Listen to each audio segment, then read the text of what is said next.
नमस्कार दोस्तों, स्वागत है आपका ऑनलाइन स्टडी वीडियो में। दोस्तों, आज का जो टॉपिक है वन्य जीव एवं इसका संरक्षण, तो इसके बारे में पढ़ेंगे। इंपॉर्टेंट टॉपिक है आपके सभी टैट एंड कॉम्पिटिटिव एग्जाम के लिए। सो वीडियोस को लाइक कीजिए, शेयर कीजिए एंड सब्सक्राइब कीजिए मेरे यूट्यूब चैनल को। So now friends, let's start.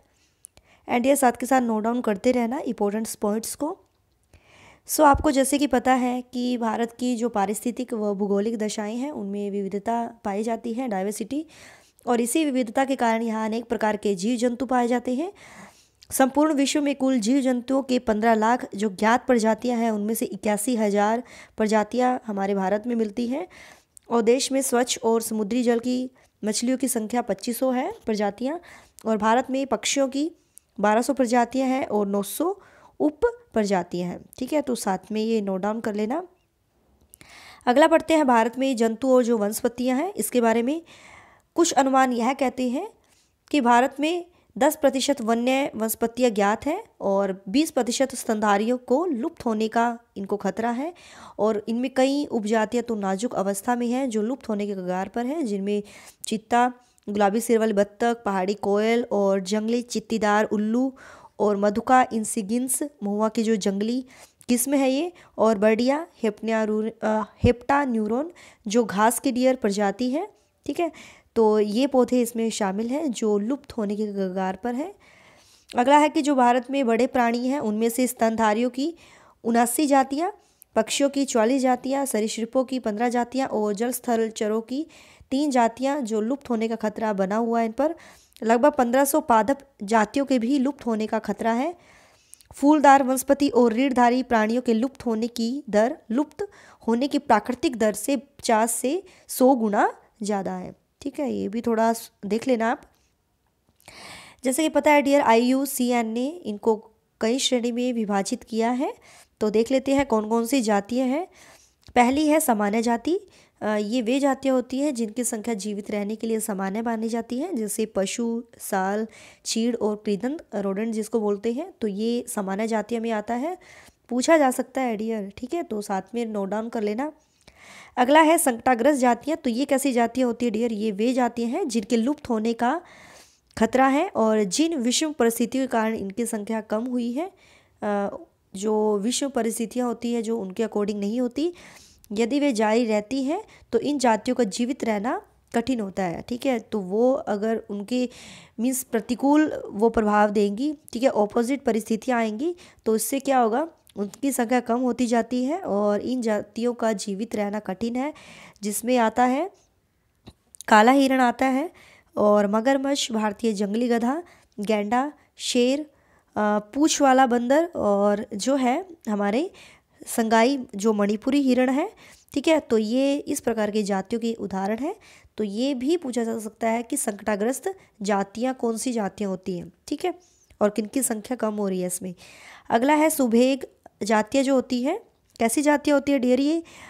ये होती है जिनकी संख्या घट रही है और यदि इनकी संख्या पर विपरीत मीन्स ऑपोजिट, ठीक है, इनकी संख्या पर विपरीत प्रभाव डालने वाली परिस्थितियाँ नहीं बदलती, ठीक है, जो ऑपोजिट प्रभाव डालती हैं जो परिस्थितियाँ वो नहीं बदली जाती, तो इनकी संख्या घटती रहती है।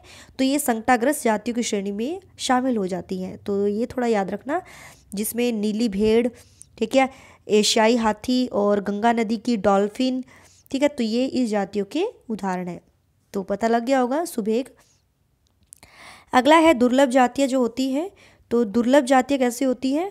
इन जातियों की संख्या बहुत कम या सुभेग होती है, मीन्स जिनकी संख्या घट रही है, जिन पर जो विपरीत प्रभाव डालने वाली जो परिस्थितियां हैं वो नहीं बदलती।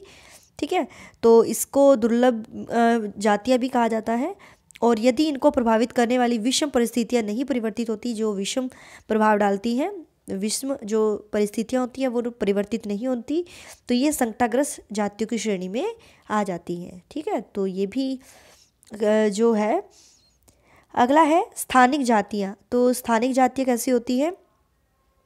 तो ये है प्राकृतिक या भौगोलिक सीमाओं से अलग विशेष क्षेत्रों में जो उनका प्राकृतिक जो क्षेत्र है, भौगोलिक जो क्षेत्र है, उनसे अलग विशेष क्षेत्रों में पाई जाने वाली जो जातियाँ होती हैं, जैसे अंडमानी टील, निकोबारी कबूतर और अंडमानी जंगली सुअर और अरुणाचल के मिथुन इन जातियों के उदाहरण हैं।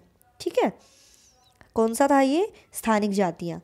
अगला है लुप्त जो जातियाँ हैं, ये कौन सी जातियाँ होती है डियर? ये वे जातियाँ हैं जिनके रहने के लिए आवासों में खोज रहने पर अनुपस्थिति पाई जाती है।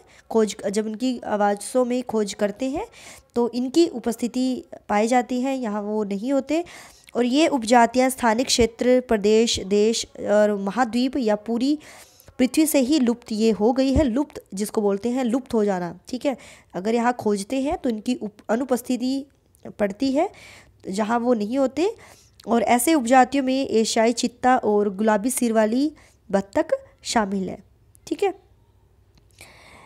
और डियर इसमें पढ़ते हैं थोड़ा सा कि भारत में वनों का सबसे बड़ा जो नुकसान है वो उपनिवेश काल में, जैसे रेल लाइन बिछाते हैं, कृषि करते हैं, व्यवसाय, वाणिज्य, जो इंडस्ट्रियल जो एरियाज़ हैं, और खनन क्रियाओं से में वृद्धि से इनका हुआ है। वनों को सबसे ज़्यादा नुकसान हुआ है। इंडस्ट्रियल एरिया जब बनता है तो वनों को काटा जाता है, ठीक है।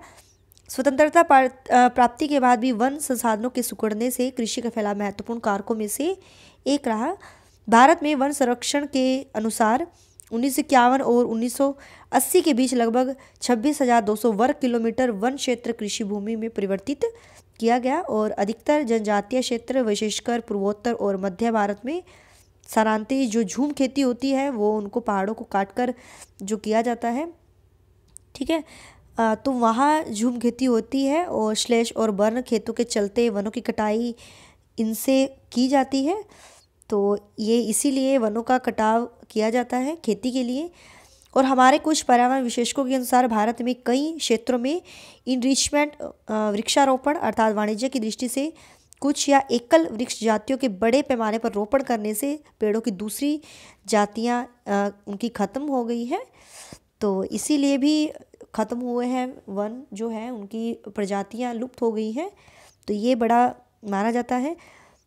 अगला है बड़ी विकास जो परियोजनाएं चलती हैं उनसे भी वनों को नुकसान हुआ है। 1952 में नदी घाटी परियोजना के कारण क्या हुआ था, जब ये शुरू हुई थी परियोजना, 5,000 वर्ग किलोमीटर से अधिक वन क्षेत्रों को साफ करना पड़ा जब ये परियोजना चली थी। और यह प्रक्रिया अभी भी जारी है। स्टार्टिंग जब हुई थी 1952 में, तो तब तक ये जो प्रक्रिया है ये चलती ही रही है।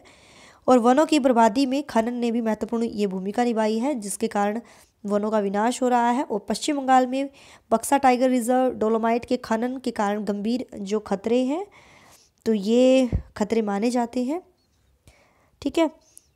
तो डियर ये था। अगला जो है हिमालय यव संकट में है, क्योंकि किस वजह से वनों का विनाश हो रहा है, कौन कौन संकट में है। हिमालयन जो यव है ये चीड़ का जो पेड़ होता है उसकी एक प्रकार है, सदाबहार वृक्ष, चिड़ की प्रकार का सदाबहार वृक्ष है। एक औषधीय ये पौधा होता है जो हिमाचल प्रदेश और कहाँ मिलता है, अरुणाचल प्रदेश के कई क्षेत्रों में ये पाया जाता है। और पेड़ की छाल, पत्तियाँ, टहनियाँ और जड़ों से टक्सोल जो है, जंगवास नामक केमिकल ये निकाला जाता है इनकी पत्तियों से। और इनसे जो कैंसर रोगों के उपचार के लिए इनमें प्रयोग किया जाता है। और इससे बनाई गई दवाई जो है वो विश्व में सबसे अधिक बिकने वाली कैंसर की औषधि है। कैंसर की दवाई बनाई जाती है। इसके अत्यधिक निष्कासन से इन वनस्पति जाति को खतरा पैदा हो गया है, काफ़ी मात्रा में इसको नष्ट कर देते हैं। पिछले एक दशक में हिमाचल प्रदेश और अरुणाचल प्रदेश में विभिन्न जातियों में यव के हजारों पेड़ सूख गए। तो ये भी कारण है जो हमारे जंतु वनस्पतियाँ नष्ट हो रही हैं, लुप्त होने की कगार पर हैं, तो ये कारण माना जाता है। अगला जो पॉइंट है डियर, वन्य और वन्य जीव संसाधनों के प्रकार और वितरण, distribution and types of forest and wild life resources.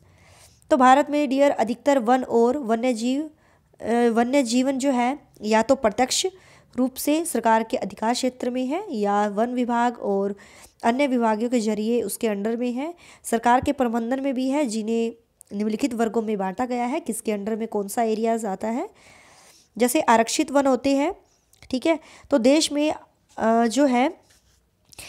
में आमों से अधिक वन क्षेत्र आरक्षित वन घोषित किए गए हैं। आम जो वन होते हैं उनमें देश में आमों से अधिक वन क्षेत्र आरक्षित वन घोषित किए गए हैं।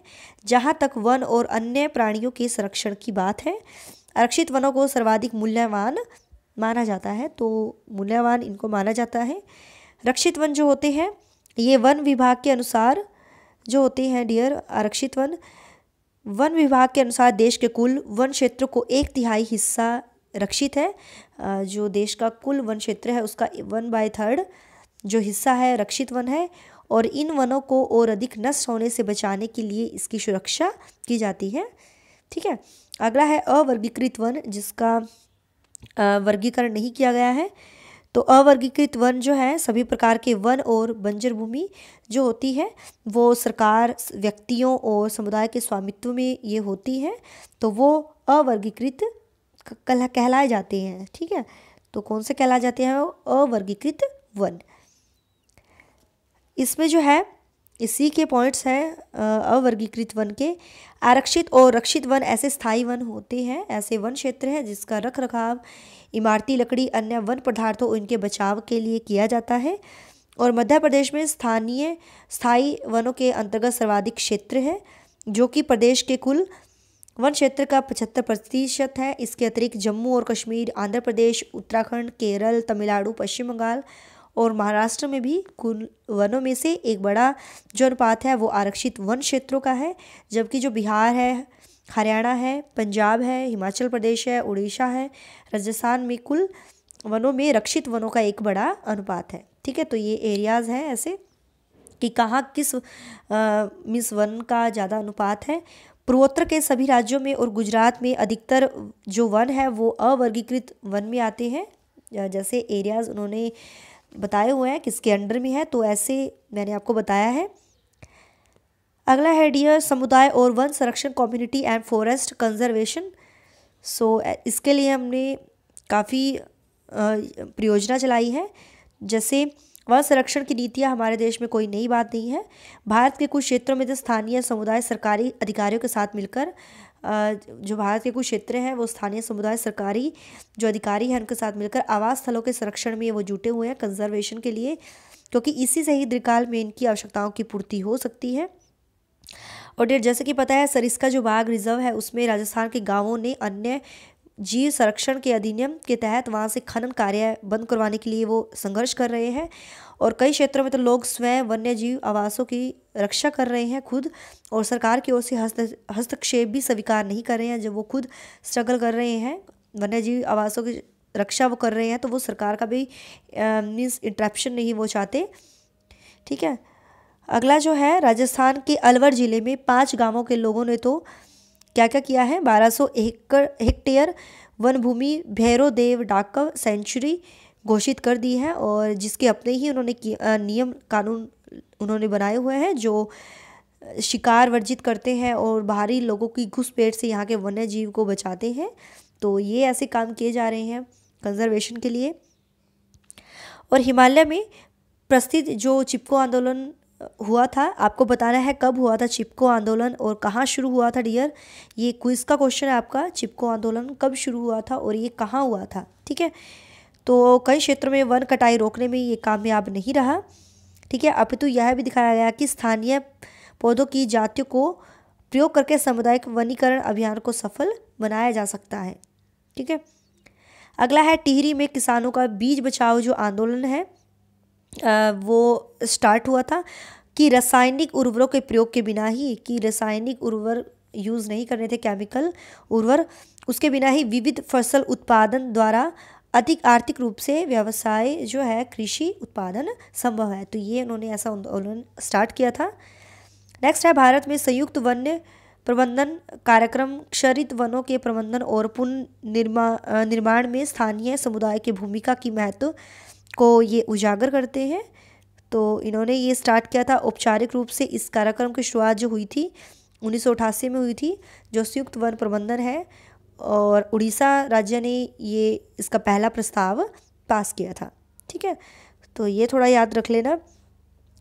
इसमें आगे हम डिस्कस करते हैं कि भारत में वन और वन्य जीवन का संरक्षण है तो क्या क्या किया जा रहा है, तो इसके बारे में पढ़ते हैं डियर। वन्य जीवन और वनों में तेज गति से हो रहे ह्रास के कारण इसका संरक्षण बहुत आवश्यक हो गया है। कैसे ये लुप्त हो रहे हैं तो उनका कंजर्वेशन के लिए काम किया जा रहा है। संरक्षण से पारिस्थितिकी विविधता बनी रहती है जब उनका संरक्षण किया जाता है, तथा हमारे जीवन संसाधन जो है साध्य जो है, जैसे जल, वायु, मृदा बने रहते हैं। और विभिन्न जातियों में बेहतर जनन के लिए वनस्पति और पशुओं में जीन्स जेनेटिक जो है विविधता को भी संरक्षित करती है, जिससे उनकी जो प्रजातियां हैं वो लुप्त ना हो। ओके, अगला है 1960 और 1970 के दशकों के दौरान पर्यावरण संरक्षकों ने राष्ट्रीय वन्यजीव सुरक्षा कार्यक्रम की पुरजार मांग उन्होंने की है 1960-1970 में। और एक भारतीय वन्यजीव संरक्षण जो है अधिनियम 1972 में ये लागू किया गया है, जिसमें वन्य जीवों के आवास संरक्षण के लिए अनेक प्रावधान स्टार्ट किए गए हैं। और सारे भारत में रक्षित जातियों की सूची भी इसमें प्रकाशित की गई है, जो रक्षित जातियाँ होती हैं। और इस कार्यक्रम के तहत बची हुई संकटग्रस्त जो जातियाँ हैं उनके बचाव पर शिकार प्रतिबंध लगाया गया है, वहाँ शिकार करना वर्जित है। और उनके आवासों का कानूनी रक्षण उनको दिया गया है, और उनके व्यापार पर भी रोक लगाने पर बल दिया जा रहा है जंगली जीवों के। तो ऐसे संरक्षण किया जा रहा है। तत्पश्चात केंद्रीय सरकार व कई राज्य सरकारों ने राष्ट्रीय उद्यान उनके लिए खोले हैं, और वाइल्ड लाइफ सेंचुरी जो है वन्य जीव पशु विहार स्थापित उनके लिए किए गए हैं ताकि उनको संरक्षण मिल सके। और केंद्रीय सरकार ने, सेंट्रल गवर्नमेंट ने कई परियोजनाओं को भी घोषणा की है, जिनका उद्देश्य गंभीर खतरे में पड़े कुछ विशेष वन प्राणी जो है उनको रक्षण प्रदान करना था। और इन प्राणियों में बाघ, एक सींग वाला गैंडा, कश्मीरी हिरण, हुंगुल और 3 प्रकार के मगरमच्छ, स्वच्छ जल, लवणीय जल मगरमच्छ, घड़ियाल, एशियाई शेर और अन्य प्राणी ये शामिल हैं। अगला है कुछ समय पहले भारतीय हाथी, काला हिरण, चिंकारा, भारतीय गोडाविन और हिम तेंदुआ आदि के शिकार और व्यापार पर संपूर्ण अथवा आंशिक प्रतिबंध लगाना कानूनी मीन्स बोला गया है कि यहाँ इसका जो है मीन्स शिकार नहीं कर सकते। ठीक है, तो कानूनी रक्षण दिया गया है, तो ये थोड़ा आप याद रख लेना। ठीक है, तो डियर यही था आज का जो टॉपिक था। वीडियोस अच्छी लगी है सो प्लीज़ लाइक कीजिए, शेयर कीजिए। टिल देन बाय बाय, रब रखा, जय भोलेनाथ।